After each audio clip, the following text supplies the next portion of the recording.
গাজা উপত্যকার উত্তরাঞ্চল জাবালিয়া শরণার্থী শিবির সহ গোটা অঞ্চলে মুহুর্মুহু হামলা অব্যাহত রেখেছে নেতানিয়াহু বাহিনী। গত ২৪ ঘন্টায় শত শত হতাহতের পর ধ্বংসস্তূপে মিলেছে আরও মরদেহ। এমনকি সহায়তা নিতে গিয়েও প্রাণ দিচ্ছে সাধারণ মানুষ। মানবাধিকার সংস্থা MSF বলছে এটা মানবিক সহায়তার ছদ্মবেশে সংঘটিত হত্যাযজ্ঞ।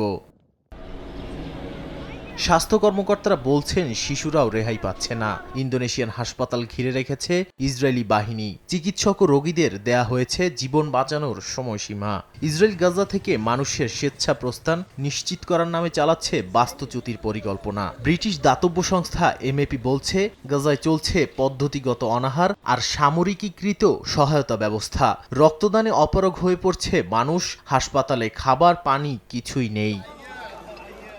এরই মধ্যে খান ইউনিস থেকে ফিলিস্তিনিদের সরে যাওয়ার নির্দেশ দিয়েছে দখলদাররা। ইসরায়েলি সেনাবাহিনীর মুখপাত্র জানান, হামাসের ঘাঁটি খুঁজে খুঁজে হামলা চালানো হবে। যদিও আল আমল হাসপাতালে হামলা চালানো হবে না বলেও জানিয়েছেন তিনি। এর আগেও একইভাবে ঘোষণা দিয়ে বোমাবর্ষণ করেছিল তেল আবিব।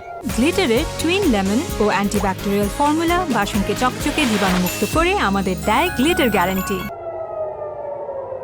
এদিকে তেল আবিবে ক্ষেপণাস্ত্র হামলা চালিয়েছে ইয়েমেনের হাউথি বিদ্রোহীরা। যদিও তা প্রতিহতের দাবি করেছে ইসরায়েল। হামলা চালানোর সঙ্গে সঙ্গে সাইরেন বাজতে থাকে শহর জুড়ে। এর আগে গত মাসেও ইসরায়েলের বেন গুরিয়ন বিমানবন্দরে হাইপারসনিক ব্যালিস্টিক ক্ষেপণাস্ত্র হামলা চালায় হাউথিরা। এতে একটি ওয়াচ টাওয়ার ও রাস্তা ক্ষতিগ্রস্ত হয়।